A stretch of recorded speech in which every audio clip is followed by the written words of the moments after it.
喂，你好。房租那么便宜，该不会是骗子吧？喂，你好。什么？要看投不投缘？哎，我投超缘的好不好？喂，你好。我告诉你生辰八字，你长个小人咋办呀？喂，你好。你好，听你的声音是田径之小姐吧？我超喜欢你的。你希望我的生辰八字是什么呢？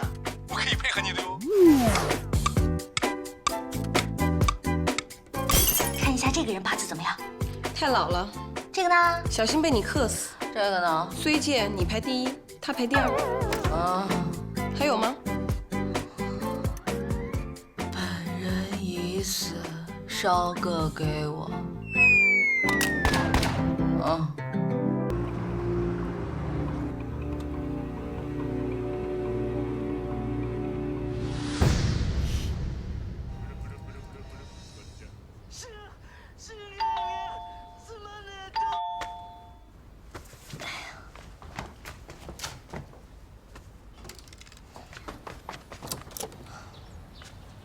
蛋炒饭，25。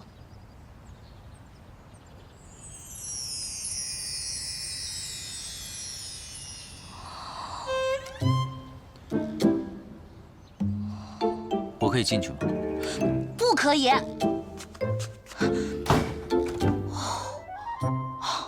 幸好我提前得到消息，这菠萝台策划的整人节目，制片人没有一个有节操的。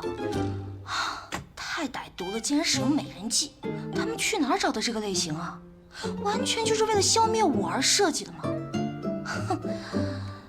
不过想要整我呀，你们还差100年呢。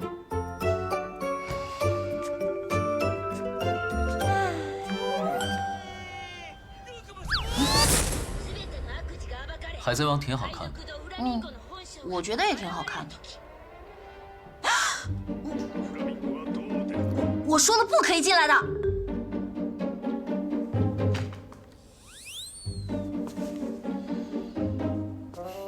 听到了。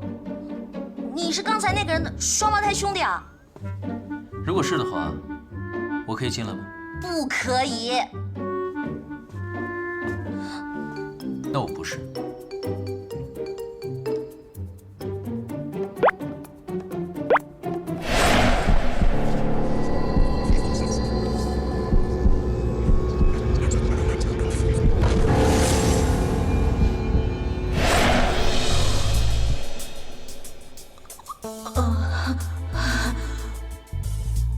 我们家门口那家咖啡还不错，我去给你买一杯啊。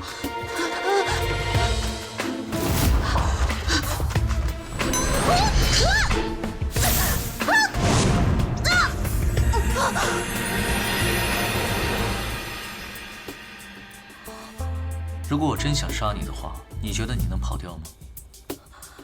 倒霉的小姐。你是那具休眠体？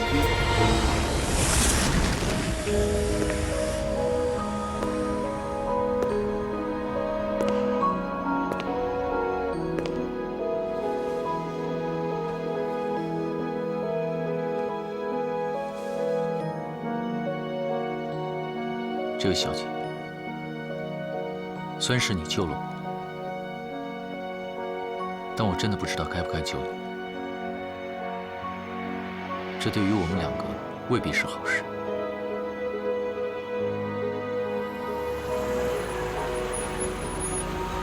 哎呦我的娘老子，出车祸了！哎，那姑娘还活着吗？还活着，不过马上要死。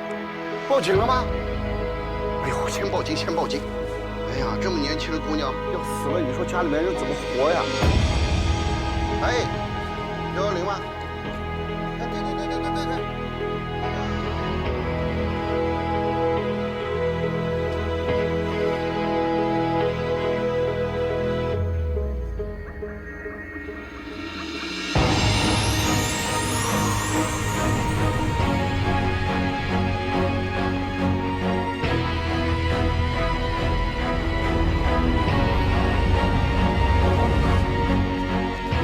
哎，你个畜生！你放开那姑娘！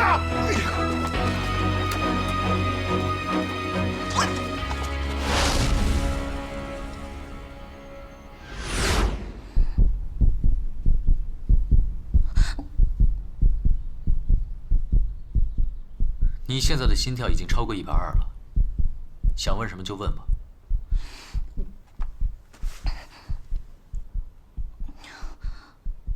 你会飞吗？你是什么东西？你可以当我吃了恶魔果实。那就等你当上海贼王了再来找我。那就来不及了。你能帮我吗？我需要一个住的地方。可我们家住了很多人，没地方住的。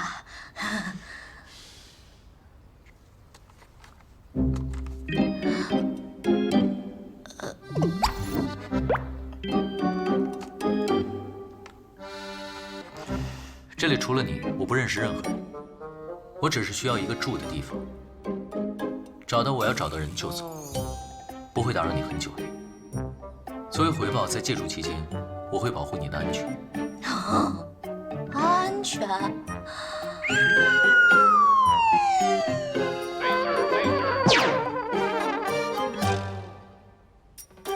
你的样子看起来真的是够倒霉的。我可不想你莫名其妙的被车撞死，又或者半夜无聊掉进下水道，摔死什么的。我是因为你的血才苏醒的，你若出事，说不定我也会有麻烦。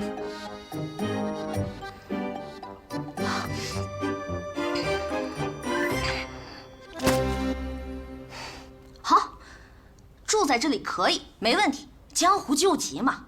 不过现在有几个问题，我们需要坦诚的来谈一谈，深入了解一下彼此内心的真正诉求，还有生活习惯以及基本的背景情况。说人话。你是什么物种？从哪里来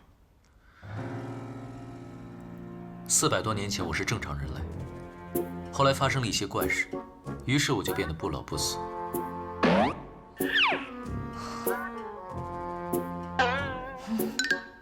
几百年来，我一直在努力寻找答案。没想到，前些天我找到了一些资料，是关于端粒和端粒酶的。或许我长生的秘密就在其中。人类衰老是一项复杂的研究，跟你说你也不明白。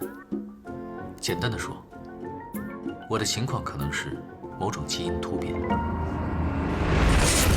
你相信会有人不老不死吗？啊，惨了惨了，原来是精神科住院的病友。上回把我从下水道里救出来的神经病也是你，对不对？救命啊！我这是召唤出来个什么鬼东西？您吃什么呀？我比较喜欢人类正常饮食中的液体。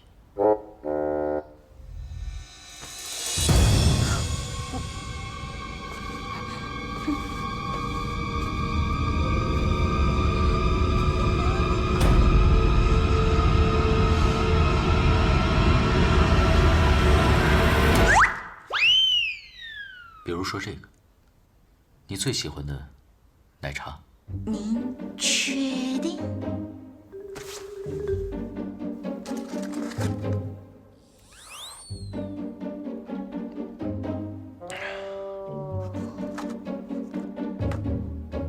现代人连最基本的信任都没有。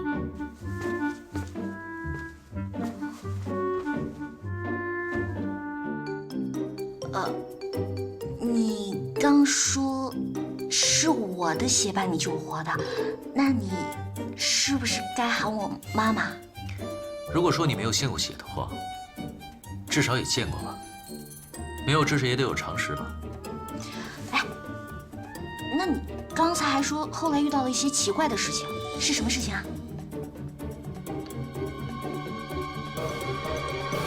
哎，停！千万不要说，知道的越少越安全。哎，我什么都没听到，我什么都没听到。老爸，我查了一下他在医院的医疗记录，全部都是疗养，根本就没有治疗项目。果然呐。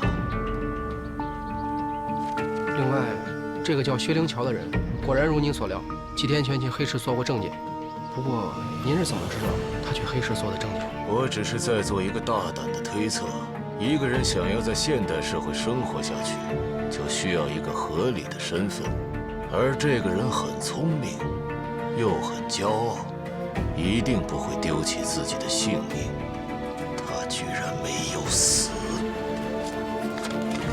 薛灵桥除了去图书馆，有没有见过其他的人？没发现他在找人，这是薛灵桥近期翻阅的所有书的书单，还有搜索的上网记录。社会科学、生物科学、干细胞研究所，丢失了10几年的记忆。原来是忘了我了。这一次，我绝不会失手。喂，好，我知道了。老板，刚收到消息，薛灵桥去了田径之家。田径之，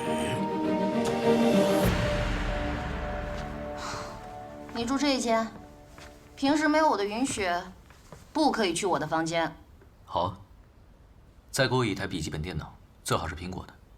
你在博物馆里面躺了那么久，这才苏醒1个多月，你什么时候学会用电脑的1个月已经足够我学会现代社会的生存技能了。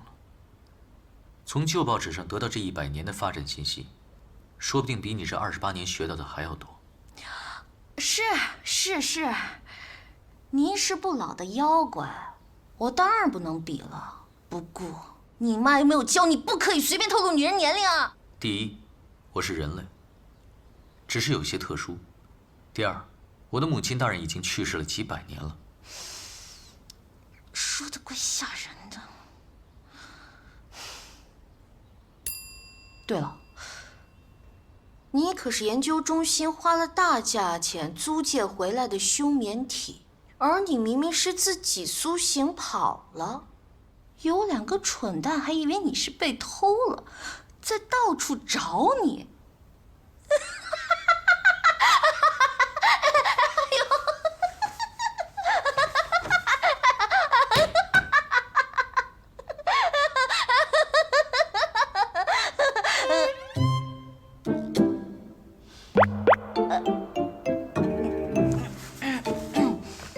你刚才说的那2个蠢货，是你的第6任和第7任，对不对？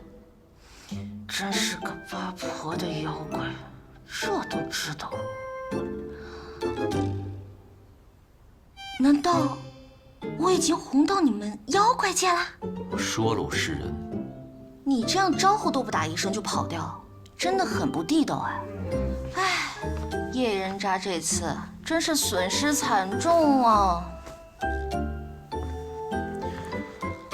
那还不是因为你的血让我活过来的？你就当是迟来的分手费，是这么说吧？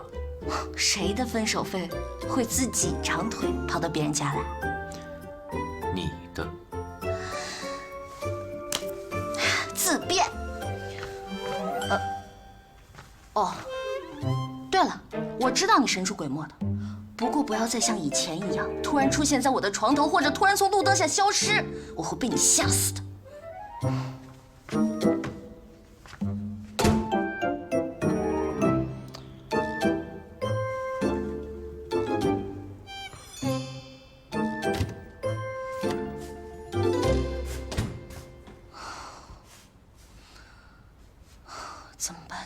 怎么办？对了，在线求助。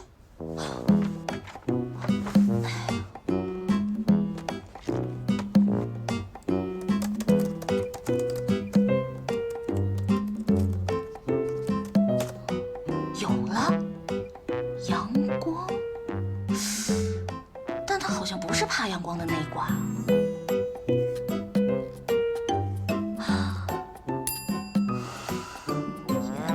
妖怪最怕的是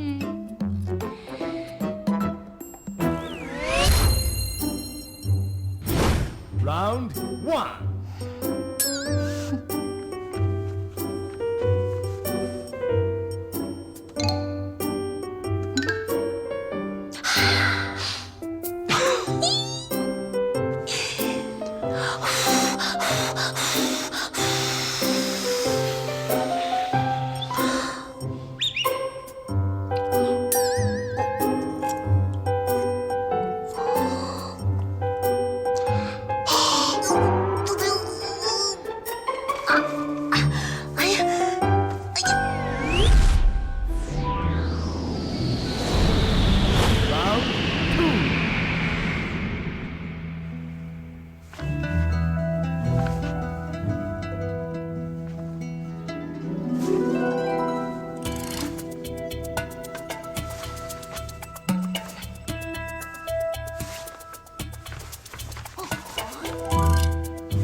我说2句吧。挺好的。王先生您好，请问你们公司下一步的投资计划是在哪里呢？现在还在计划当中。谢谢，谢谢，大家谢谢，好，谢谢大家，谢谢大家哈。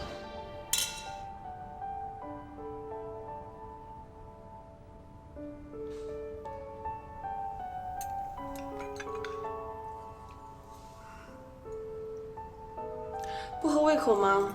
我看你吃的比女明星还少。不是，是我最近胃口不太好。看医生了吗？老毛病了，身体虚弱而已嘛。身体不舒服，你应该早点告诉我。我们2个的订婚只是战略联姻，又不是真的要谈恋爱、结婚生孩子。即使约定了每周5出来秀恩爱，可是少一次也不会有什么影响。话虽然是这么说，但是能和大美女张萱萱一块吃饭，我想任何男人都不会想要错过吧。油嘴滑舌可不是你的风格。所以啊，我说的是真心话。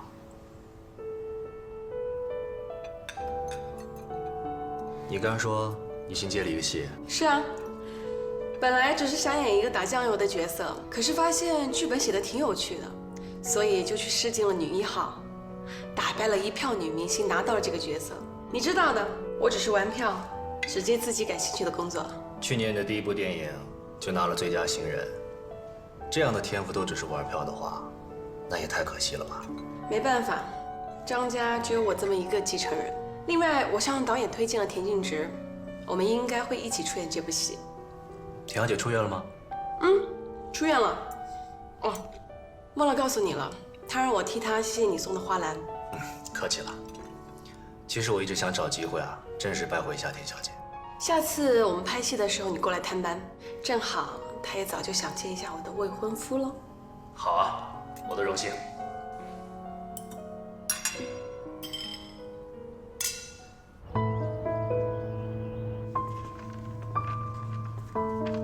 哎呀，每台电脑都装有木马软件，也不知道是哪个学生闲的吃饱没事干。我觉得是黑客干的，你还不知道吧？图书馆的监控系统也被入侵了，说不定是同一个人干的。啊？你是说有一个变态偷窥狂在监视图书馆啊？哎，谁知道呢？赶紧修啊！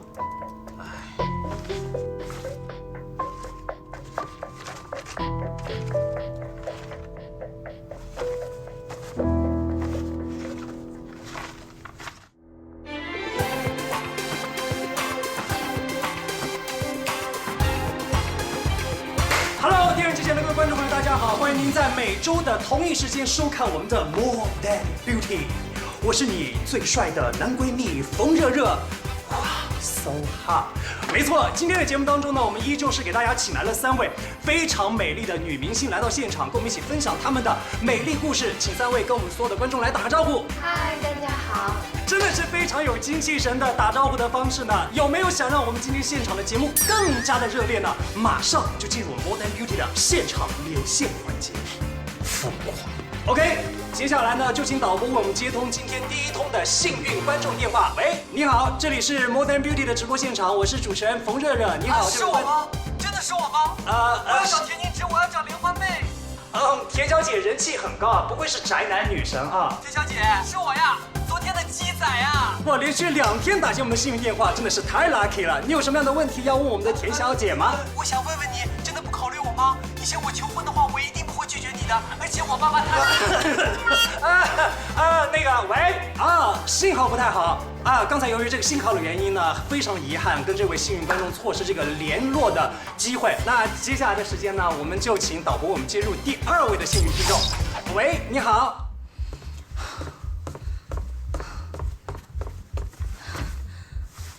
家里来了个不明妖怪，做节目又遇到变态，这是要开启倒霉第2春吗？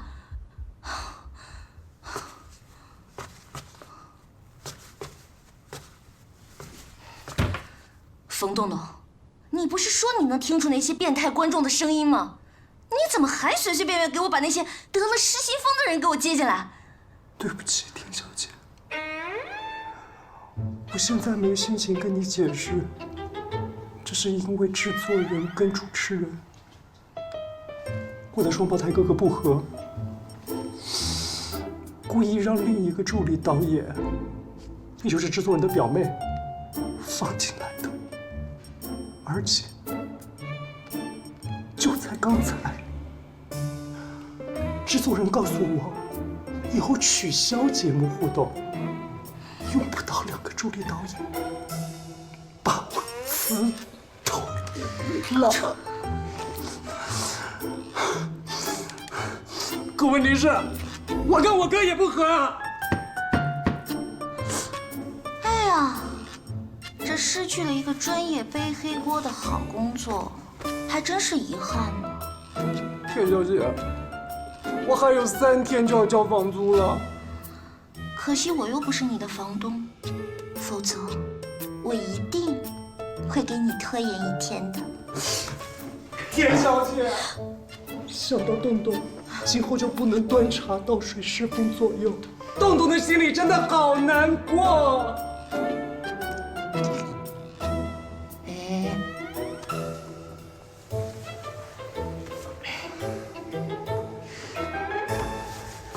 田小姐，您上次说您需要个助理，1个月2000，报销30台方便面的事儿，还有效吗？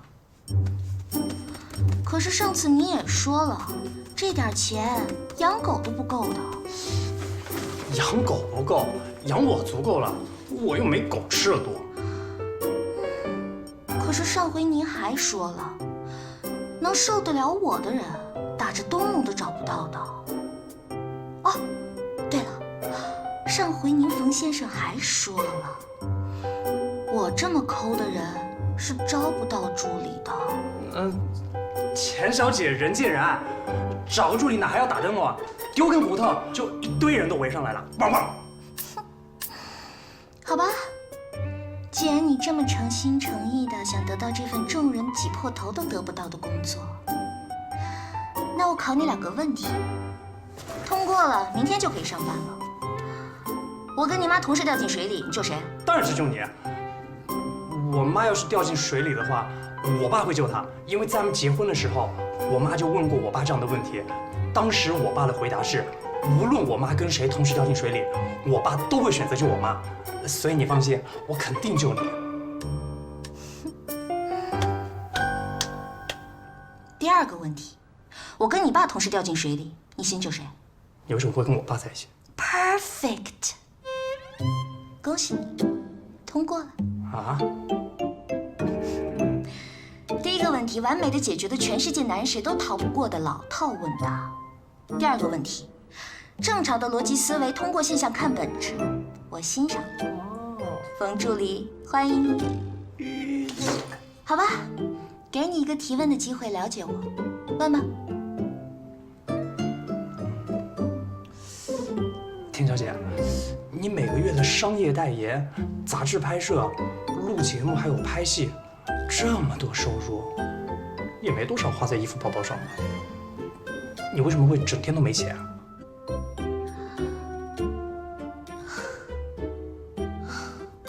作为我助理的特权，我只告诉你，其实我在雇人挖井。挖井啊！嘘。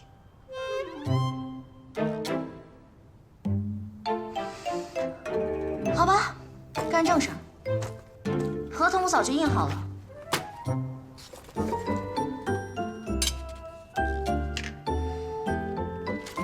在这里按手印。看什么看，婆婆妈妈的。来，像不像个男人啊？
田小姐啊，这么晚了，真的不用我打车送你回家吗？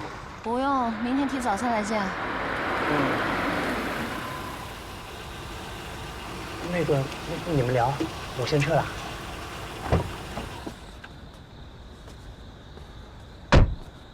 小直，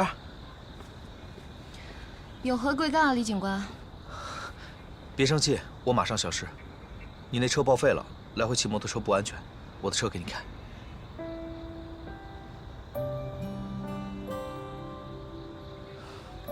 这算什么呀？分手费吗？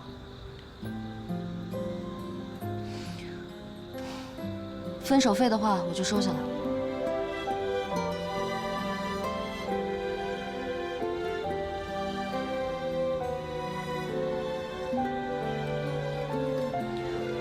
还有别的事吗？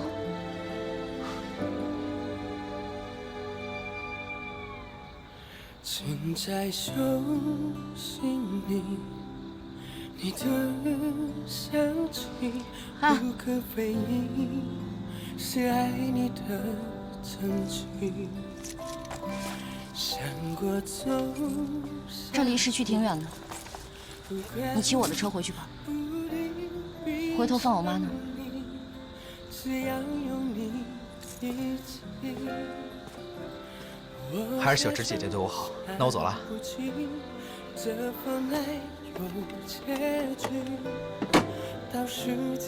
我走了。不去碰，不敢听，哪怕是1毫云里，宁愿是梦境，就这样不再醒。现在世道有那么好吗？分手费都会自己长腿跑到面前来，血要怪那种就算了。如果是两个人相爱，哪来哪去多的阻碍？我以为我已明白。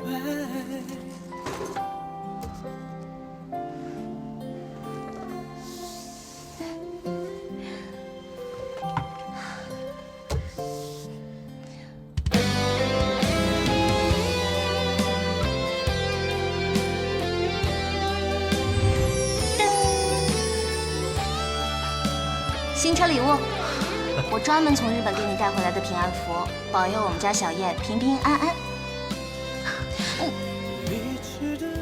你犯规！我们已经交往了。臭小子，才正式交往3个月呢。我也要考量6个月才能接吻吗？我可是从8岁开始就喜欢你了。以我的经验之谈，不接吻的话，没有男人能撑过6个月。不要把我跟你前6任男朋友相提并论。我不一样，我跟他们不一样。除了你啊，我这辈子不会爱上别人。啊，知道了，知道了。能不能不要每天像复读机一样，每天重复一遍啊？烦不烦啊？就不该生出期待，骗自己能释怀。如果是两个人相爱，哪来哪去多的阻碍？我以为我能明白，宁愿来错。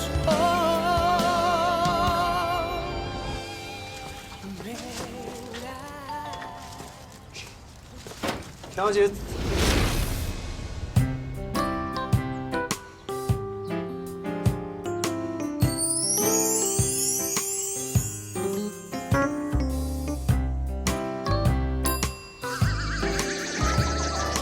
你是谁？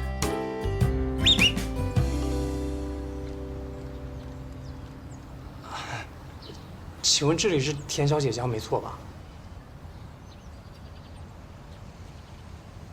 请问你是谁？我叫冯栋栋，我是田小姐的助理，冰冻的冻，因为我妈生我的那天下了好大的雪。钥匙门口站着一只动物园里逃出来的猴子，你让他进来，他是我助理。进来吧。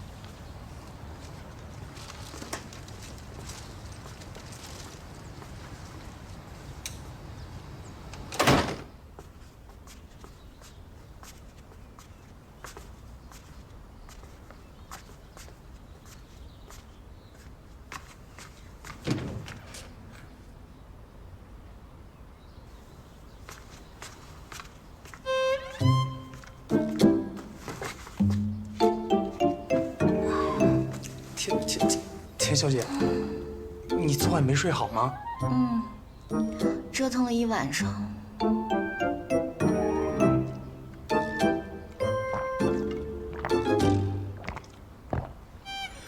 一晚上？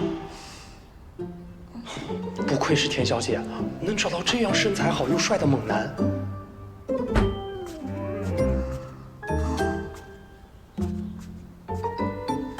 诶，好像在哪儿见过。你知道的，我们家表兄弟加起来有18个，他就是18罗汉之一。你不用管他，他过2天就走。表兄弟，你是不是这两天论坛上热议的那个图书馆男神？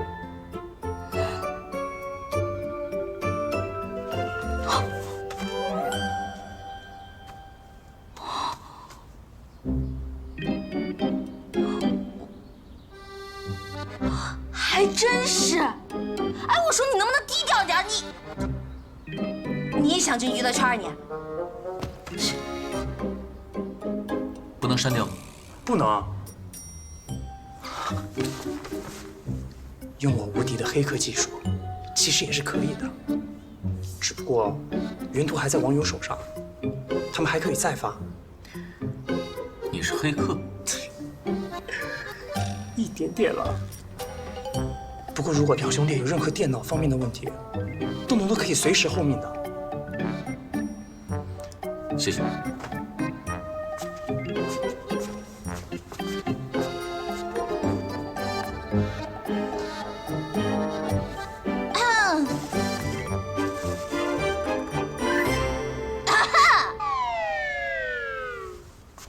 冯东东，别搞错了你的主子啊！田小姐，今天上午10点是角色的拍摄，下午4点是传说中屋子的试镜。这个角色最大的特点就是漂亮，导演说了，非你不可啊！好没挑战啊！你也没演技啊！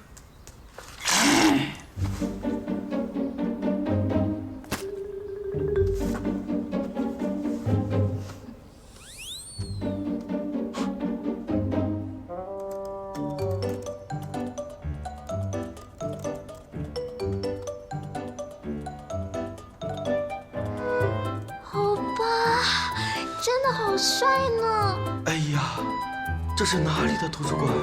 求剧透，求组团偶遇。老公，想你，么么哒。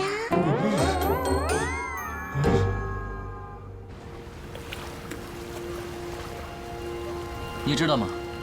网络传播的速度还真是恐怖。时间已经不再是我的优势了。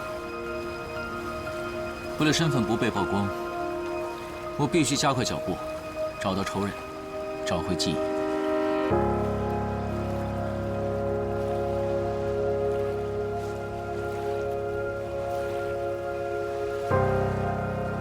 你是不是想问我查的怎么样了？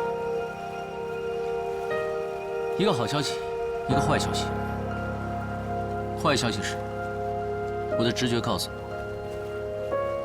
我的仇人现在好像已经知道我苏醒了，在暗中秘密地监视我的行动。等一下，我要去见一个人碰碰运气。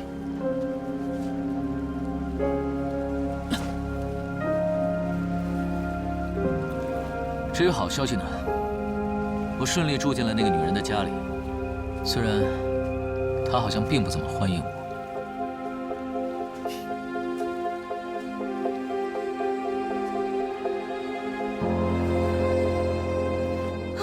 不要过来！你走开！不要杀我！救命啊！救命啊！不要过来！救命！不要杀我！救命啊！不要杀我！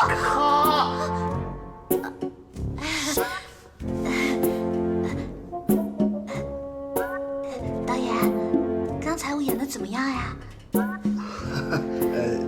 挺好的，挺好的，回家等通知。啊，真的呀！谢谢导演啊，辛苦了，谢谢导演，拜拜。下一个准备好了？下一个。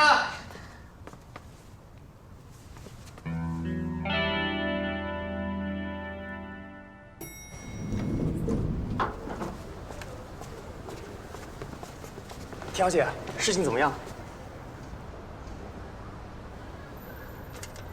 你受伤了？假血。不过冯助理，你给我解释一下，为什么一个非我莫属的女2号，导演喊了100多个人来试镜啊？嗯？买了？啊，最好的品种。不过，调姐，你买这个干什么呀？榨汁。神奇宝贝，我回来啦！今天有没有乖啊？那，你的晚餐。你的晚餐。你出去啦？我去见了一个故人。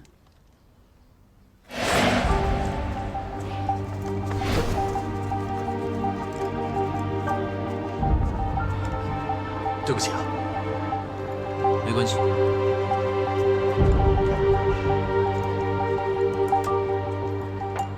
可看他反应不像是那个人。什么叫看反应啊？如果一个人看到了100年前被杀的人出现在眼前，那一瞬间的反应是不会骗人的。你的故人，你自己不认识吗？而且你的故人应该也不是什么正常人吧？说的自己好像偶像剧女1号似的，总在关键时刻失忆。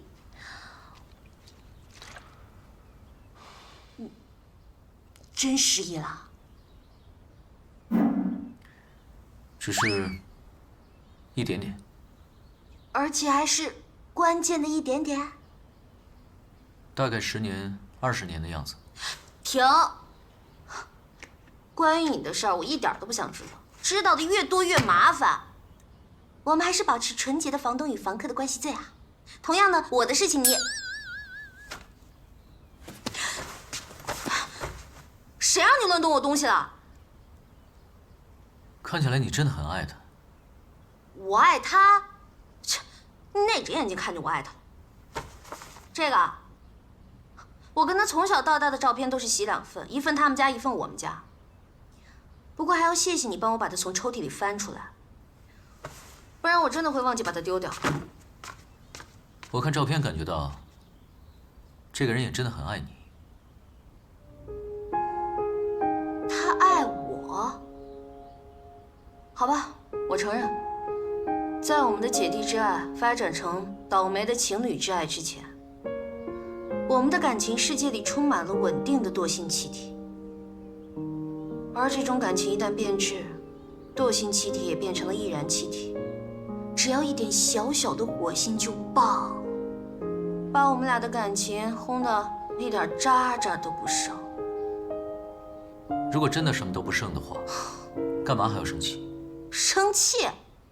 我一点儿都不生气。你哪只眼睛看见我生气了？2只眼睛都看到了。垃圾，你来扔！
到现在还爱他，是不是挺丢人的？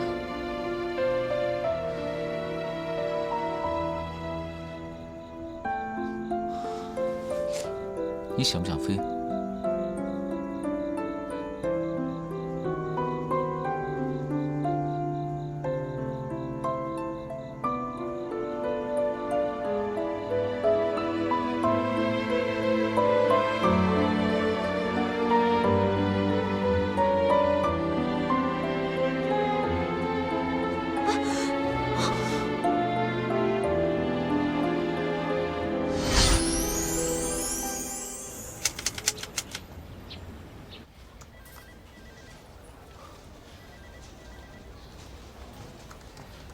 小云哥，小智姐的住院档案拿来了。辛苦了。那个护士长啊，可真是厉害，就只对你笑啊笑啊，可是没有搜查证，一点都不肯配合警察办案。科长也真是的，一个搜查证都要搞这么久。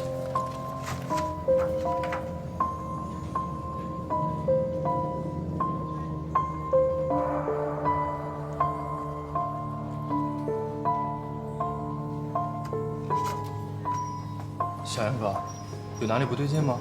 出血量不对，小智身上没有可以出那么多血的伤口。如果不是小智的血，那这些血很可能是盗窃者的。有鱼仔，跟我去趟医院找这条裙子。好，我去开车。快！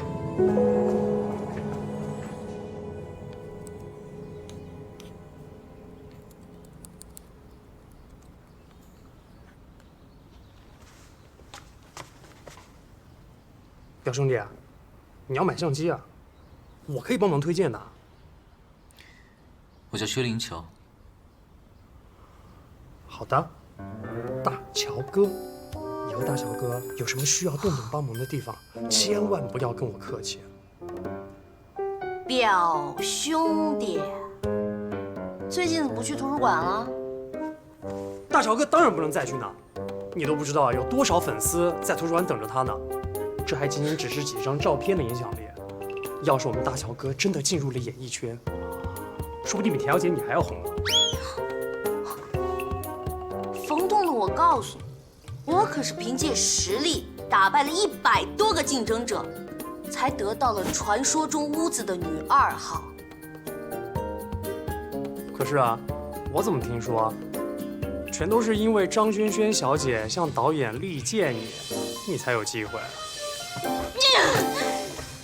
再给我说一遍！大乔哥救我！弄不死你呢我！大乔哥，再说一遍！大乔哥救我！大乔哥救我！你好，你说那位收藏家去国外了？他多久回来？我希望尽快拿回玉璧。好。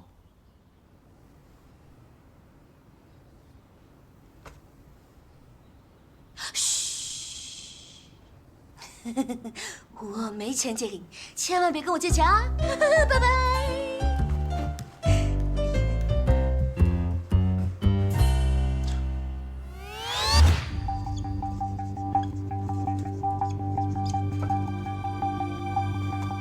线粒体别名 Powerhouse， 细胞的发电厂。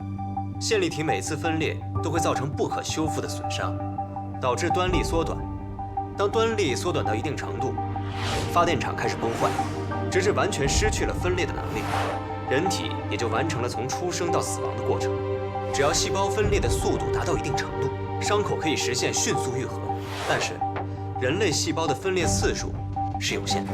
可是癌细胞却是可以无限分裂的呀。很好的问题。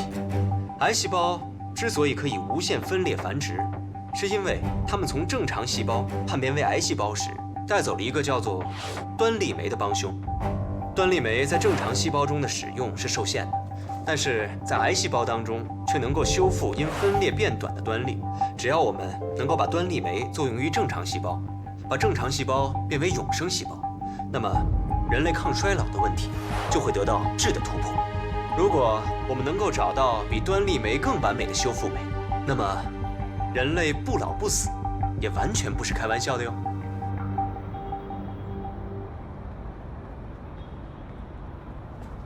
什么时候来的？当你讲到，只要细胞的分裂速度增加到一定程度，伤口可以实现迅速愈合的时候，那你的看法呢？我只希望人类的出生率和死亡率处在一个正常可控的范围，可以维持地球资源的可持续发展，而不是只有出生率没有死亡率的人口恶性膨胀，就像地球的癌细胞。有趣的见解。不过，我研究的课题正是抗衰老和基因修复，把人类变成地球村上的癌细胞，就是我的梦想。言归正传，我今天来找你，是想告诉你案子的新进展。小哲的病历，看一下。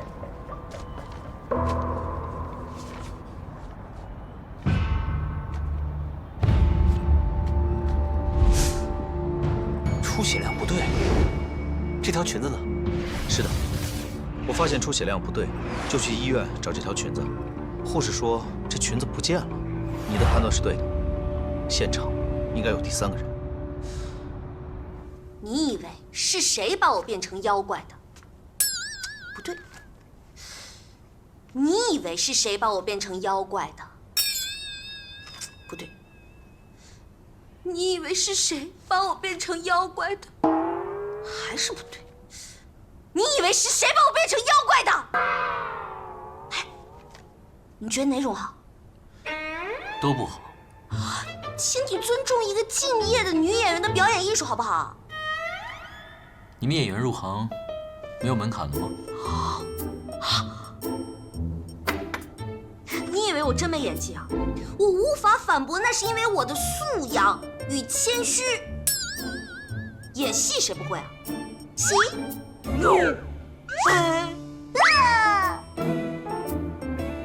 怎么样？有没有被我出神入化的演技给惊呆了？你开心就好。什么态度？你这是？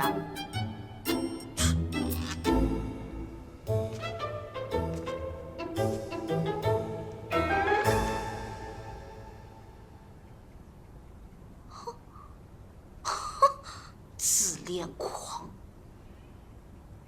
别关那个页面，我在想办法联系一个人。你不是不认识别人吗？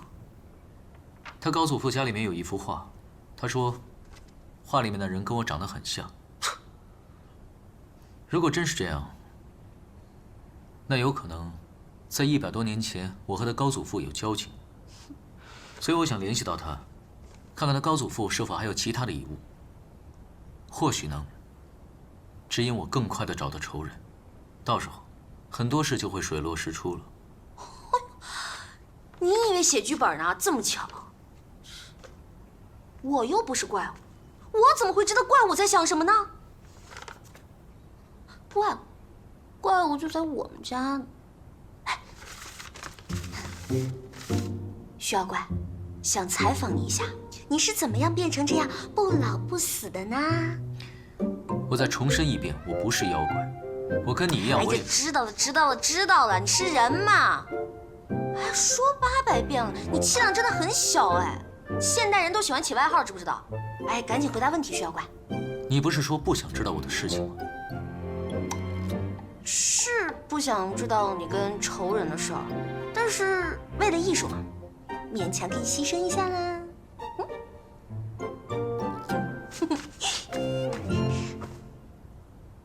来吧，准备好了。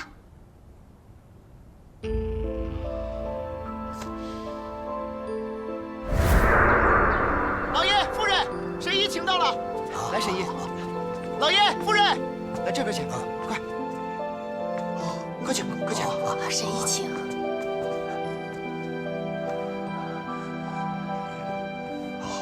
犬子半月前上山打猎时被云豹咬伤，老农说伤口每日换药不沾水，静养即可。可犬子几日前突发高热，一直不退，这伤口可是变黑、腐烂。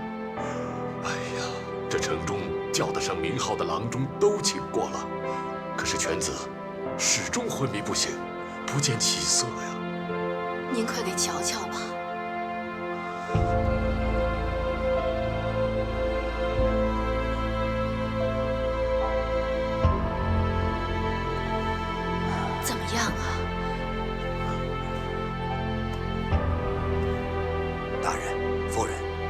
借一步说话。好，好，好，好，沈姨请，请，请。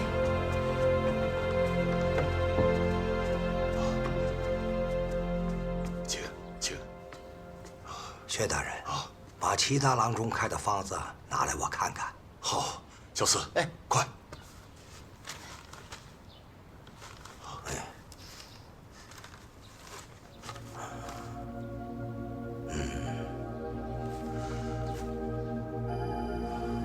都是止血消肿的方子，倒也没错。既然没错，为何犬子变成这样啊？人被疯犬所伤，毒液通过牙齿、口液传播，可患恐水症。云豹是捕猎高手，性情凶猛，他的毒液怕是比疯犬更加凶猛，也未可知。看令郎的情形，毒液已进入了肺腑。如果光割去腐肉，排挤脓液，也是光治标不治本，恕老朽浅薄。我从来没见过这等凶险的病症，恐怕只能死马当活马医了。哎呀，神医都束手无策，看来犬子的命是真的保不住了。还请神医务必救犬子一命啊！笔墨。快！是。神医。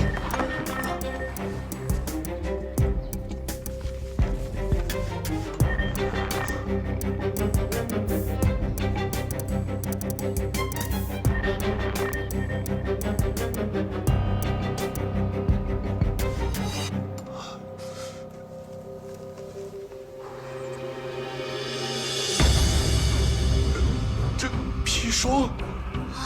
乌头，这，我这个方子是剧毒之物，其药效凶险霸道，以毒攻毒，同时放血排毒、禁食，以参汤吊命。用不用，还请大人和夫人自己再做决断。这，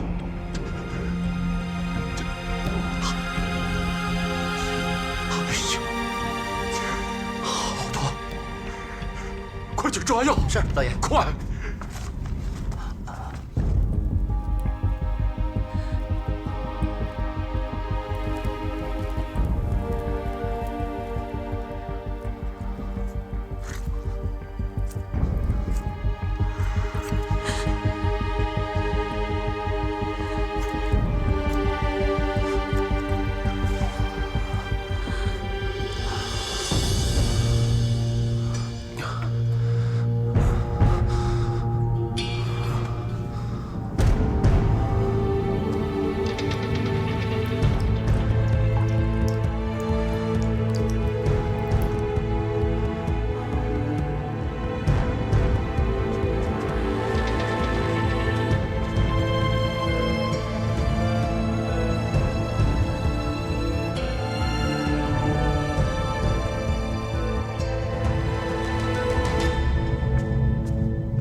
给老爷请安。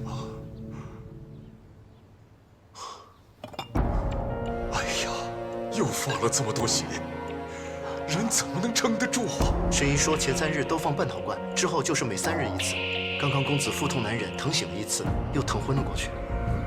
哎呀，好，走。是。神医啊，血乃人体之根本，这样还能活吗？撑过这3日，命能保住，血总能补回来。大人放心，连公子命大福大，定能撑过这一关。好。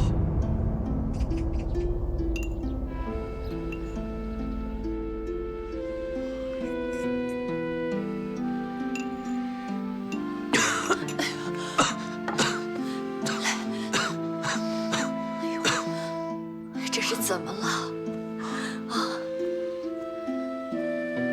要不喝碗参汤试试啊？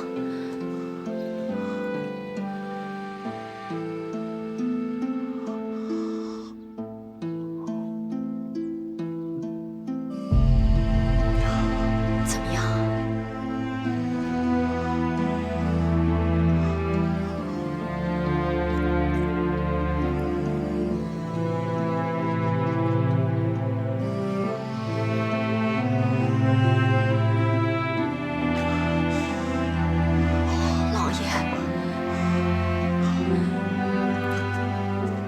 慢着，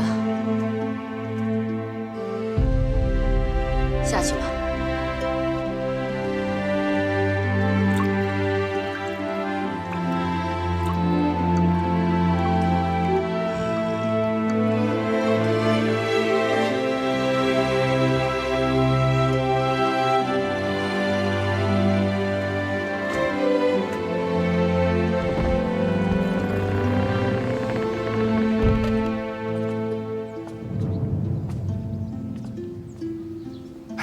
薛公子吗？是啊。哎，走快走快走。最近发生了何事？没啊，没什么事儿。他们不都爱嚼舌根吗？哎，公子，您不是要去茶楼吗？我们走。哎。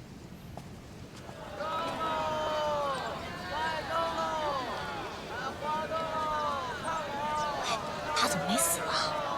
薛家公子啊，被豹子咬了以后又不好了，一点饭食都不进。 每日啊，还要放1海碗的血，喝2碗穿肠毒药，不是变成怪物，还能是什么呀？哎呀，前2日啊，将军府上大晚上去退亲，出来也邪了门了。公子，有什么吩咐？将军府来退亲了是吧？公子，您这是听谁说的？他们刚才说的你没听到吗？公子，您就别让小的寻开心了。 隔那么老远，周边乱糟糟的，能听到什么呀？您听错了。我邻居家的外甥女在薛府做丫鬟，也是这么说的。哎呦，真是！薛兄，哎，你叫他做什么？全城的人都知道了，薛公子啊变成一个靠喝毒药过活的怪物，你怎么还敢招惹他？听说前几日将军府家的小姐刚退了薛家的婚，咱们哥几个之前个个都不如他。 如今啊，正是咱们找回面子的时候了。哎，他怎么走了？哎，薛兄，乔儿，母亲，您怎么来了？娘就是觉得有点闷，想跟你聊聊天儿。儿子知道母亲要问什么，不过美人丫头送过来，又拿走的饭食。 母亲不都亲自看过了吗？虽说普通的饭菜吃不下，但是儿子眼下只要喝着参汤还有菜汁，也可以好好的活着。婚退就退了，反正这也是一门没有见过面的娃娃亲。外面的人想说什么随他们说去。外面的人怎么说，娘都不在乎。娘就是让你快点好起来。 还是让沈姨再想想办法吧，啊！夫人，公子，沈姨来了。沈姨，快请坐。夫人好，公子好。沈姨，请坐。今天感觉身子如何呀？我感觉一切都好。这怎么叫一切都好呢？到现在吃不下饭食，你说这么大个个子，只喝些汤汤水水，这怎么成呢？是被那些汤药伤了胃肠，慢慢调理，急不得啊！我看看，哎呀，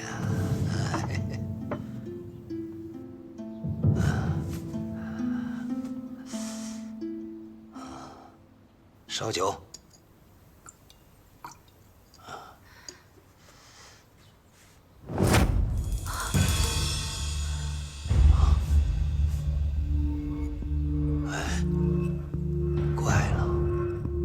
这才3日，不可能啊！匕首，沈姨，不要怕。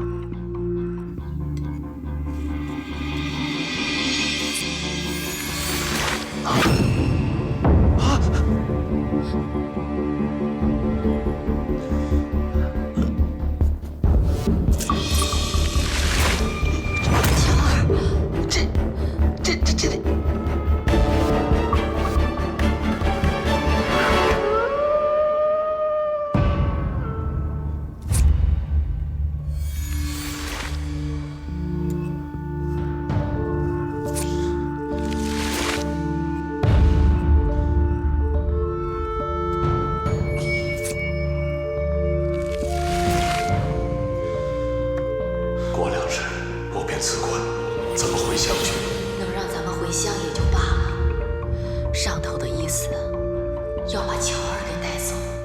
老爷，要是乔儿被带走了，那就完了。不用担心，咱们就这一个儿子，说什么也要保住他。快！我开门就杀进去。等你们杀进去，怪物早就跑了。再过半个时辰，后门就没人守着了。到时候我带大家从后门悄悄进去。好，走，走，快！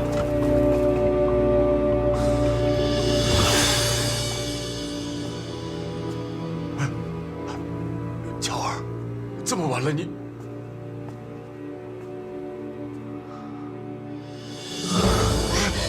乔儿，你这是做什么？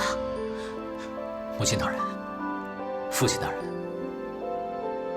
请听孩儿把话说完。如今孩儿身体异于常人，留在家中恐为家族留下祸端，后患无穷。怎么，你要走？唯有离开，父母才能过太平日子。我要寻遍名医，总不能莫名其妙的就成了怪物，受人诟病。哪是什么怪物？娘懂你的意思，走吧，走吧。只要你好好活着，娘就无所求了。父亲、母亲大人，请你们恕孩儿不孝。此次一别，不知何日才能重逢。望孩儿好，保重身体。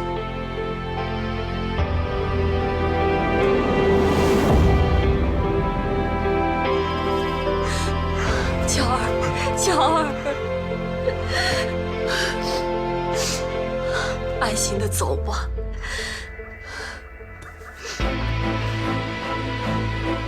这个是老祖宗留给娘的，现在替娘陪着你啊。